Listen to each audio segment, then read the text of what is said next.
Kolay gelsin. Abi çok kötü sana da. Şeyde sahile vermişler abi bebekler falan böyle azalttım.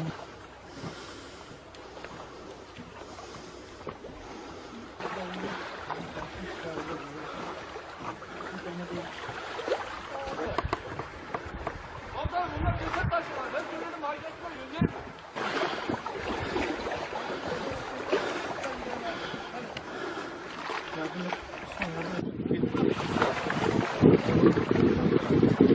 Kaçın!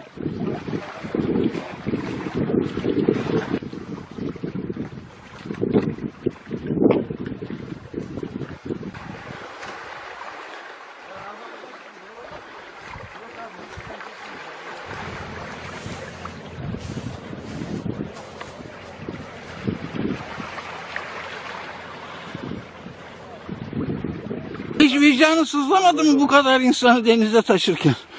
Ölüme gönderirken. Abi yapmadım. Allah bir yapmadım. Ben akrabam var. 6 kişi akrabam var abi. 6 kişi akrabam var. Şu anda bilmiyorum oldu olmadı abi. Ben kendim gidiyordum. Hiç vicdan azabı çekmiyor musun? Yemin edeceğim abicim ben yokum. Bu işi ben yapamadım. Bu ilk arada oldu ki ben buraya kadar geldim. Ben Almanya'ya gideyim abi. 95. Siz de teknede miydiniz? Teknedeydiniz. 95 kişiydiniz. Abi kaç lira aldı sizden adam başı?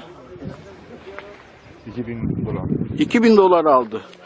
95 kişiyi o tekneye götürdü. Neredesiniz siz? Suriye. Suriyeli. Kaç kişiydiniz teknede?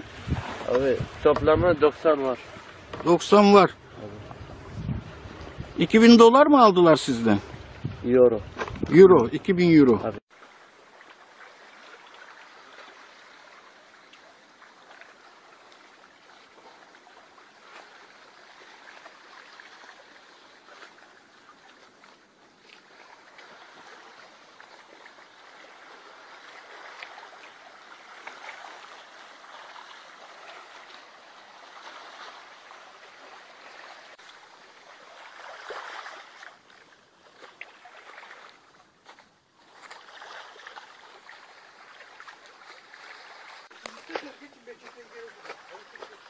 Olay yeri gelmediği için diyor. Ben de oraya gideyim ikimiz gidelim o zaman. Hadi gidin öyle oraya. Çok da yalnız şeye kaçmayın maceraya abi? çocuklar. Ben de gideyim o zaman. Geliyorum tabii.